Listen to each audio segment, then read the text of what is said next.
आप सभी को हैप्पी महाशिवरात्रि।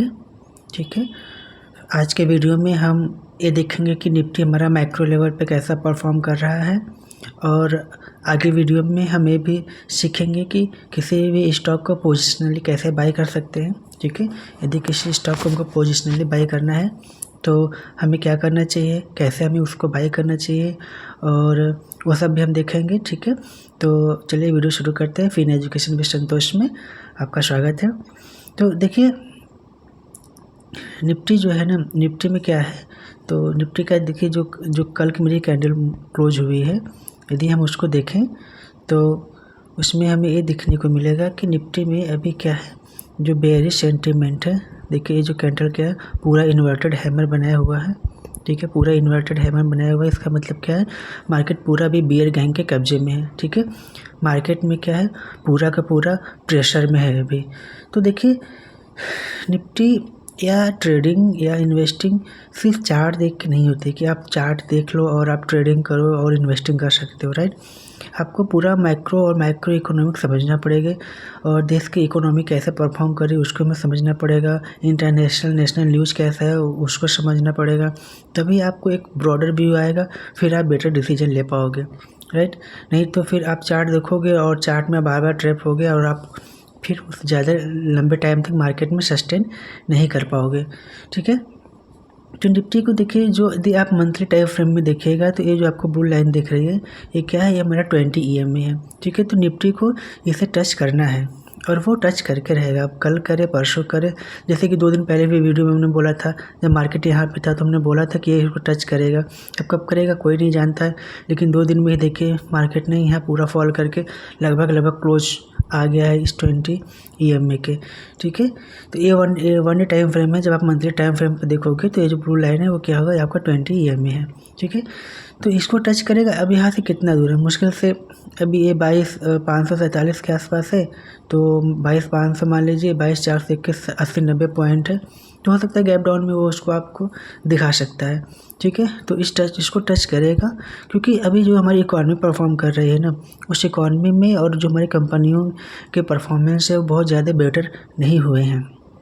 ठीक है, जब तक कंपनियों में ग्रोथ नहीं आएगी, उनमें अर्निंग्स नहीं होंगी, तब तक मार्केट क्या करेगा, अपना फॉल दिखाता रहेगा।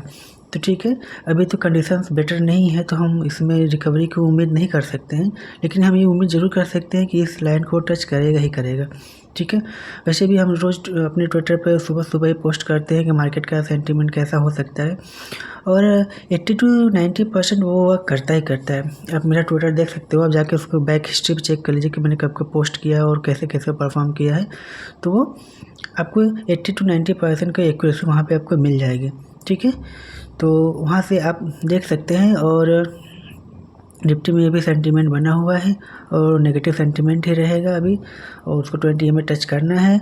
और देखिए, बेसिकली जो मार्केट का हो रखा है ना, वो क्या पूरे का पूरा सेलर्स के कंट्रोल में। तो सेलर्स ही इसमें पैसे बना रहे हैं, बायर्स एक दिन बनाएंगे 10 दिन खोएंगे और नेट वो लॉस में ही रहेंगे। ठीक है, तो मैं प्रीफर करूँगा, मैं बेसिकली ये रिक्वेस्ट करूँगा आप लोगों से कि आप लोग भी क्या करिए, सेलिंग में आइए।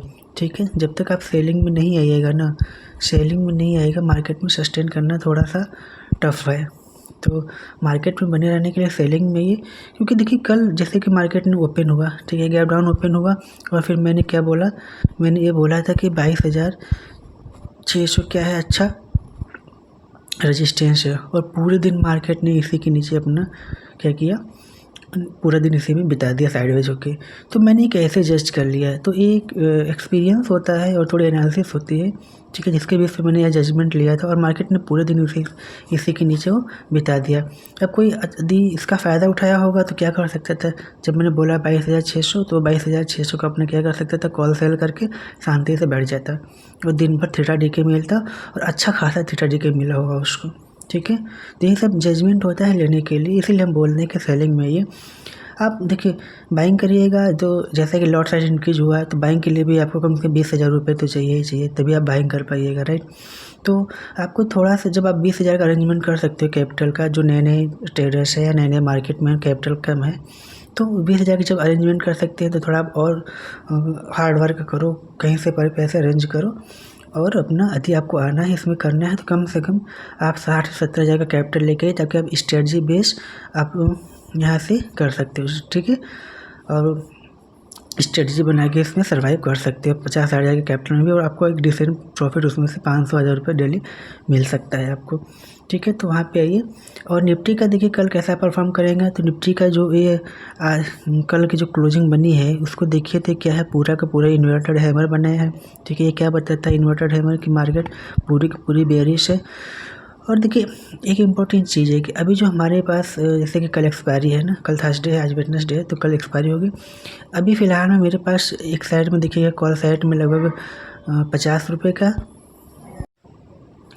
ठीक है। कॉल साइड में आप देखिएगा तो कॉल साइड में लगभग 60 रुपये का, और पुट साइड में लगभग 50 रुपये का प्रीमियम अभी मेरे पास बचा हुआ है, ठीक है।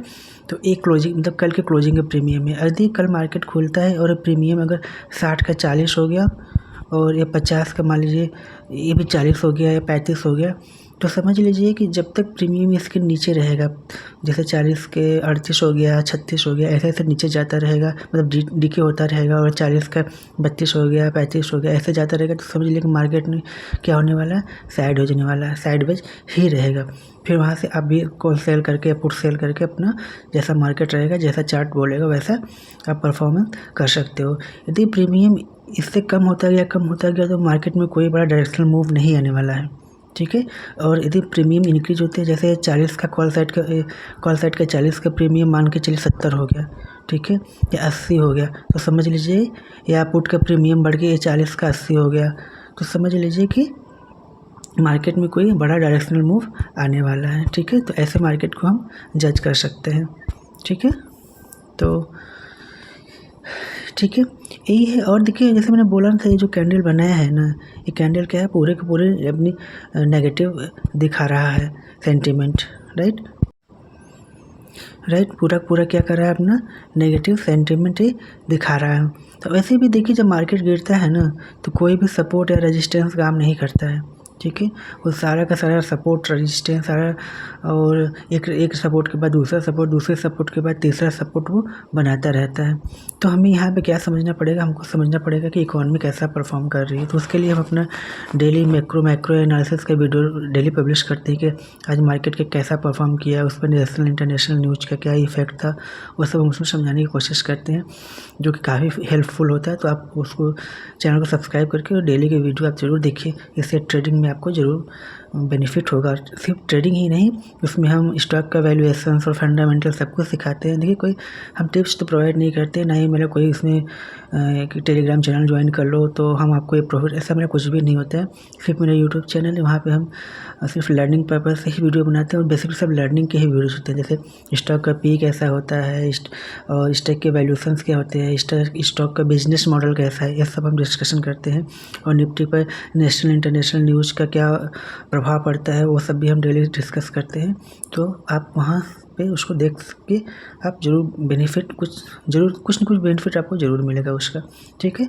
तो ठीक है, ऐसे चल रहा था। कल के लिए हमने बता ही दिया है कि प्रीमियम अधिक कम है तो मार्केट साइडवेज ही होगा, और पूरा साइडवेज थीटा डीके करके वो बिता देगा। तो ऐसे ही अपने मार्केट को जज करना है।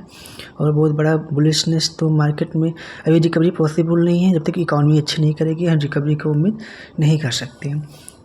अब हम आते हैं कि नेशनल और इंटरनेशनल न्यूज़ का क्या प्रभाव है। इसके बाद हम देखेंगे कि कोई भी स्विंग स्टॉक को यदि कोई स्विंग पोजिशन हमको बाई करना है तो उसको कब और कैसे बाई कर सकते हैं। पहले न्यूज़ देख लेते हैं। तो देखिए कोई विशेष तो न्यूज़ नहीं आई है, लेकिन एक दो न्यूज़ चल रही है। जैसे कि अभी हमारे अडानी जी ने बोला है कि आसाम में वो 50,000 करोड़ का इंफ्रास्ट्रक्चर पे इन्वेस्टमेंट करेंगे। तो 50,000 करोड़ का वो वहाँ पे जैसे एयरपोर्ट्स बनाएंगे, रोड बनाएंगे, ग्रीन एनर्जी पे इन्वेस्ट करेंगे, तो वहाँ पे इकॉनमी अच्छी थोड़ी कर सकती है, ठीक है। तो आसाम ही क्यों, सबसे मैंने जब मुझे यह न्यूज़ मिला या जब मैंने न्यूज़ पर रिसर्च कर रहा था तो मेरे दिमाग में यही क्वेश्चन आ रहा था कि आसाम ही क्यों। तो कि आसाम में इन्वेस्ट करने का ना आपका पॉलिटिकल प्रॉफिट भी है और इकोनॉमिक प्रॉफिट भी है। इकोनॉमिक प्रॉफिट ये है कि जैसे कि वहाँ पे नेचुरल ब्यूटी है, तो वहाँ पे टूरिस्ट के लिए अट्रैक्शन थोड़े बढ़ जाएंगे, तो वहाँ पे उस स्टेट का जो जीडीपी थोड़ी इंक्रीज हो जाएगी, राइट। तो वहाँ पे लोगों के लिए बेनिफिशियल होगा। और पॉलिटिकल देखें तो बांग्लादेश के करीब है, अरुणाचल बांग्लादेश से एकदम क्लोज है ये हमारा आसाम, ठीक है। तो जैसा कि हमें पता है कि बांग्लादेश से इनके कुछ जो प्रोजेक्ट्स थे वो कि रिग्रेट हो गए थे, ठीक है, या कैंसिल आउट हो चुके थे। तो बांग्लादेश के यदि सटा हुआ कोई स्टेट डेवलप करता है तो बांग्लादेश से एक प्रेशर बनता है, ठीक है, और इंडिया के लिए एक अच्छी बात हो सकती है, राइट। और उधर अरुणाचल प्रदेश से आसाम सटा हुआ है, भूटान से सटा हुआ है, तो ये सब का हमको पॉलिटिकल बेनिफिट भी मिलता है। तो यदि हमारा पूर्वोत्तर राज्य जो डेवलप करेंगे तो हमारे लिए थोड़ा सा एक हमारे जो पड़ोसी नेबर कंट्रीज है उन पर एक थोड़ा सा दबाव बनाया जा सकता है। इसके बहुत सारे और पॉलिटिकल बेनिफिट हैं, तो अच्छी बात है। कम से कम मतलब ऐसे डेवलपमेंट होने चाहिए, क्योंकि यदि रियल जीडीपी को इंक्रीज करना है तो हमको इंफ्रास्ट्रक्चर डेवलप करना ही पड़ेगा, तभी हमारी रियल जीडीपी ग्रोथ करेगी। अदरवाइज तो जैसे हम 3.5 ट्रिलियन की हमारी इकॉनमी है, तो आप सिर्फ रेवेन्यू एक्सपेंड करके कि किसी की सैलरी से है उसको हम 5,000 तो उसको 10,000 उसकी सैलरी कर देते हैं, तो क्या करेगा वो एक्सपेंड करेगा उसी इकॉनमी में और उस जीडीपी कुछ ग्रोथ करनी ही करेगी, ठीक है।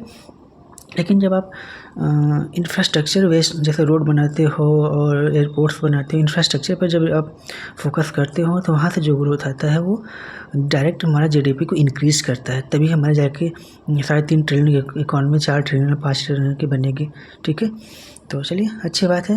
और दूसरा इंपॉर्टेंट न्यूज़ ये आया है कि हम कई दिन से बोल रहे थे जो कि देखिए अमेरिका क्या है वो बहुत ही कैपिटलिस्ट माइंडसेट है, उसको जहाँ पे बेनिफिट नज़र आएगा वो उधर चला जाएगा। तो पहले वह रूस और यूक्रेन के बीच में आया हुआ था कि उनको वो यूक्रेन और रसिया का वॉर बंद कराएगा। फिर यूक्रेन से बोला कि अब हम तुमको तभी सपोर्ट करेंगे जब तुम अपनी खनिज संपदा पे हमको 50% का अधिकार दोगे। तो यूक्रेन ने मना कर दिया था। तो जैसे यूक्रेन ने मना किया अमेरिका को ऑफर आया रसिया की तरफ से। सोचो अमेरिका की क्या मतलब क्या उसको ट्रस्ट किया जा सकता है। अमेरिका उसको बीच ऑफर आया रसिया की तरफ से कि आप हमारे ऊपर प्रेशर मत डालो कि हम यूक्रेन के ऊपर अटैक ना करें। इसके बदले में यूक्रेन के जो भी चीज़ें हमने ऑक्यूपाई की हुई है, जो हमारे कब्जे में आई हुई हैं, उसमें हम आधा हक अमेरिका को दे देंगे। तो पहले यूक्रेन के फेवर में अमेरिका था कि उसको कुछ मिलेगा, उसका 50% उसकी खनिज संपदा पे उसकी नज़र थी। जब ज़ेलेंस्की ने मना कर दिया तो उसने रूस के शायद ऑफ़र को अब एक्सेप्ट कर लिया हो, क्योंकि उसको अपना बेनिफिट है, चाहे रसिया दे या यूक्रेन दे, वो तो यूक्रेन की खनिज संपदा पर उसका नज़र है वो लेकर रहेगा, क्योंकि वहाँ पे लगभग 19 मिलियन टन का जो क्या है वहाँ पे ग्रेफाइट का स्टोरेज है।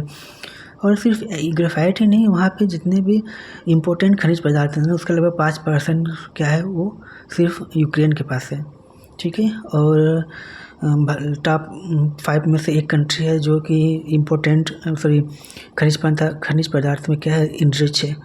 तो अमेरिका को चाहिए चाहे अब यूक्रेन दे या रसिया दे, जो उसको देगा वो उसके साइड चला जाएगा। तो इसलिए हम बोलते कैपिटलिस्ट लोगों का भरोसा नहीं होता है। और इसका विरोध भी किया था, जैसे कनाडा ने बोला था कि अमेरिका को रसिया के साथ नहीं जाना चाहिए, जर्मनी ने बोला था, ब्रिटेन ने भी बोला था कि अमेरिका को ऐसा नहीं करना चाहिए, उसको यूक्रेन के साथ रहना चाहिए, ठीक है। तो वो कुछ नहीं करेगा, जो अपना उसका मन है, जहाँ पर उसको बेनिफिट मिलेगा वो उधर ही अमेरिका चला जाएगा, ठीक है। और तो कुछ है नहीं। अब आइए हम अपना देख लेते हैं कि और देखिए जैसे कि अभी के वहाँ से अप्रवासी लोगों को जो गैर कानूनी तरीके से अमेरिका में रह रहे थे, वहाँ के लोगों को क्या किया है वो उनके देश वापस भेज रहा है। लेकिन अभी उसने क्या किया है, उसने बोला था कि जो अमेरिका का सिटीजनशिप की जो नागरिकता की जो प्रोसेस है, यदि कोई हमें 44 करोड़ रुपए देगा, ठीक है, इंडियन करेंसी में यदि कोई हमें 44 करोड़ रुपए देगा तो उसे हम अमेरिका की नागरिकता दे देंगे, जिसे वो गोल्ड कार्ड बोला है। तो पहले तो देखिए जो लोग वहाँ रहते थे उनको भगाया है, अब क्या किया है, अब वहाँ रहना है तो आपको पैसे पेमेंट करने पड़ेंगे, आप 44 करोड़ रुपये दो और अमेरिका में जाके वहाँ की नागरिकता लेके वहाँ पे रह सकते हो। तो आपको हंसी से बात क्या रहती है, हमको 44 करोड़ रुपये मेरे पास होते तो हम अमेरिका में क्यों जाते, हम इंडिया को अमेरिका बनाने की कोशिश करते हैं, राइट। ठीक है, ये कैपिटलिस्ट है, ऐसे ही चलते हैं, उनको कोई मतलब नहीं रहता है कि आप कौन हो और आप कैसे परफॉर्म करते हो, कुछ फ़र्क नहीं पड़ता है। पैसे हैं, पैसे चाहिए, पैसे की भाषा समझते हैं, ठीक है। तो चलिए ये सब तो चीज़ें होती रहती हैं। अब आइए हम देख लेते हैं कि किसी भी स्टॉक को यदि हम पोजिशनली कैसे बाई कर सकते हैं। तो हम आपको एक स्टॉक दिखाते हैं जिसको हम कई दिन से देख रहे थे, वो है गोल्ड फ्लेक्स, जो कि जिसको हमने कल के वीडियो में डिस्कस किया था कि उसका बिजनेस मॉडल कैसा है। ठीक है, उसका लिंक हम वीडियो में डाल देंगे, आप लोगों को अगला वीडियो ज़रूर दिखेगा। तो आपको उस वीडियो में ये पता चलेगा कि देखिए निफ्टी इतना तेज़ी से करेक्ट कर रहा है, फिर भी उसने फरवरी महीने में लगभग 70% का रिटर्न दिया, 70% का रिटर्न जनरेट करके दिया है। और जनवरी 2024 से लेकर सितंबर या पूरे एक साल में लगभग उसने 400-500% का रिटर्न जनरेट करके दिया है।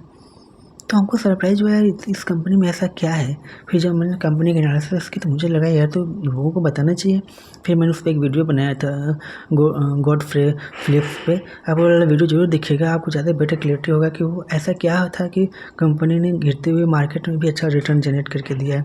तो उसी स्टॉक को हम आगे एनालिसिस करते हैं। तो चलिए स्टॉक खोलते हैं। देखिए ये क्या है, ये कौन सा स्टॉक है, गॉड फ्लिप्स का स्टॉक है।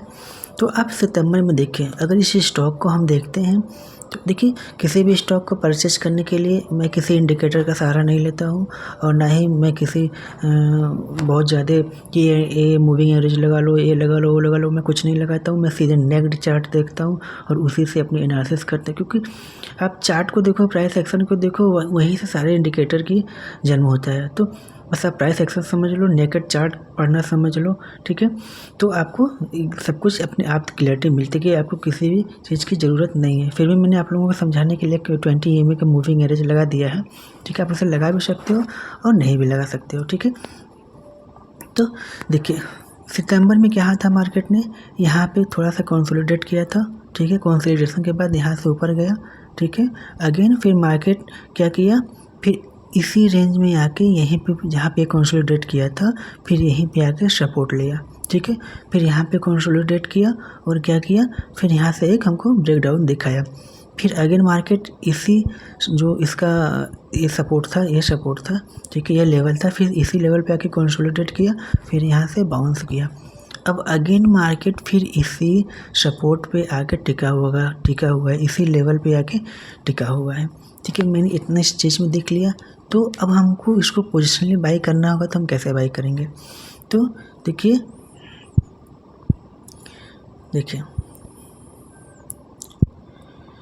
मार्केट, एक सेकेंड, थोड़ा सा इसको हम जूम कर लेते हैं, ठीक है। अब आते हैं बाकी चीज़ें ने आप देख ली कि मार्केट ने कहाँ सपोर्ट लिया है। अब ये कल का चार्ट है, सॉरी कल मार्केट था, कल मंगलवार का दिन था, ठीक है। तो मार्केट ने आके यहीं पे फिर से सपोर्ट लिया है, यहाँ पे फिर से सपोर्ट लिया है।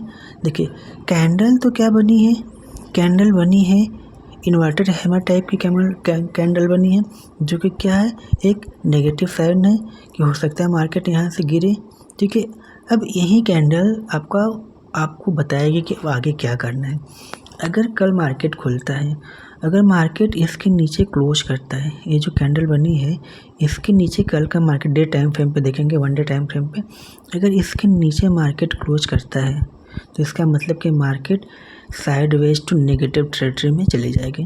फिर हमें यहाँ पे इस स्टॉक को नहीं बाई करना चाहिए, ठीक है। अब मार्केट कितने दिन तक कंसोलिडेट करेगी, कितने दिन तक ये नीचे गिरेगी, कोई नहीं जानता है, लेकिन ये तो पहला कंडीशन हो गया। अच्छा, पहले कंडीशन को यदि हम प्रूफ करें तो आप देख सकते हैं कि मार्केट ने जब भी 20 EMA के नीचे आया है, अपने सपोर्ट से नीचे गया है। देखिए यहाँ पे देख सकते हैं आप, यहाँ पे देख सकते हैं, ठीक है, अपने सपोर्ट पे था, यहाँ से गिरा है। तो काफ़ी लंबे टाइम तक उसने क्या किया है, काफ़ी लंबे समय तक वो एक नेगेटिव टेरिटरी में था, ठीक है। काफ़ी लंबे समय तक वो एक नेगेटिव टेरिटरी में था, ठीक है।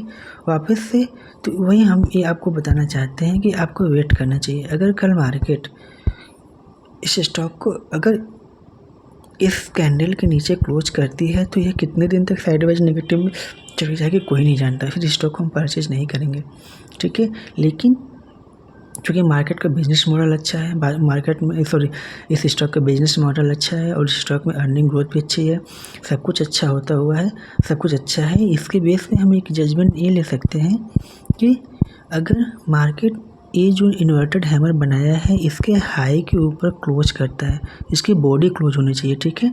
कैंडल की बॉडी अब कैंडल की बॉडी इतना तो आप लोगों को पता होना ही चाहिए, ठीक है, कैंडल की बॉडी क्या होती है। यदि कैंडल की बॉडी इसके ऊपर क्लोज करती है तो फिर यहाँ से एक हमको बुलिशनेस देखने को मिल सकता है। फिर हम यहाँ पे अपना स्टॉक पोजिशनली एक प्लान कर सकते हैं बाई करने के लिए। फिर इसके ऊपर हो सकता है कि हमको एक बुलिश मूव दिखा सकता है। तो ऐसे ही हम किसी भी पोजिशनल स्टॉक को, किसी भी स्टॉक को हमको पोजिशनली या जिसको हम स्विंग बोलते हैं ऐसे बाई करना हो तो उसका यही एक तरीका होता है और कोई तरीका नहीं होता है। और किसी जैसे आप सुपर ट्रेंड लगा लो, ये RSI लगा लो, ये सब लगा लो, ये सब कुछ नहीं बताएंगे आपको। मार्केट की स्ट्रेंथ बताएंगे कि मार्केट में क्या है क्या नहीं है, लेकिन जब तक आप नेकेड चार्ट पढ़ना नहीं सीखोगे आप मार्केट में सस्टेन हमको नहीं लगता है कर पाओगे, ठीक है। तो बता दिया है, एक इन्वर्टेड हैमर बना है, ये बहुत ही इंपॉर्टेंट सपोर्ट भी है, ठीक है। यहाँ ये सपोर्ट बहुत पहले से सपोर्ट चला आ रहा है, ठीक है। इस कैंडल को देखना है, यदि इसके नीचे क्लोज करता है रेड में तो ये साइडवेज टू नेगेटिव हो जाएगा। यदि इसके ऊपर चला जाता है तो ये हमको एक बुलिश मूव दिखा सकता है, ठीक है। तो हमें कल का वेट करना होगा, उसके बाद ही हम अपना ऐसे ही स्विंग ट्रेड में हम अपना एंट्री बना सकते हैं। किसी भी स्विंग ट्रेड में कैसे एंट्री बनाएंगे तो जैसे हमने बताया वैसे ही एनालिसिस करने पर एक अच्छा आपको रिटर्न जनरेट, मतलब आप अच्छा एक बेटर ट्रेडर या बेटर इन्वेस्टर बन सकते हो, ठीक है। तो चलिए यहीं तक रखते हैं। वीडियो कैसी लगी आप कमेंट में ज़रूर बताइएगा, और वीडियो अच्छी लगे तो लाइक ज़रूर कर दीजिएगा, अपने दोस्तों के साथ ज़रूर शेयर करिएगा, ठीक है। चलिए फिर मिलते हैं। और हाँ, जैसे मैंने पहले बताया था कि मार्केट गिरता है तो कोई सपोर्ट काम नहीं करता है। फिर वहाँ पे आपको या सीधे बोले कि निफ्टी मार्केट में, शेयर मार्केट में वहीं सस्टेन कर पाएगा जो मैक्रो और माइक्रो लेवल पे इकॉनमी को समझता हो, मार्केट को समझता हो। अदरवाइज ट्रेडिंग देख के, चार्ट देख के आप मार्केट में सर्वाइव नहीं कर पाओगे। तो उस पर हम रोज़ वीडियो बनाते हैं कि आज मार्केट में माइक्रो लेवल पे क्या हुआ है, इंपॉर्टेंट न्यूज़ क्या है। तो मेरे चैनल को सब्सक्राइब कर लीजिए और प्लीज़ उसको दिखेगा तभी, जिससे कि आपको एक बेटर डिसीजन मिल सकेगा मार्केट में सर्वाइव करने के लिए। चलिए फिर मिलते हैं, तब तक के लिए थैंक यू।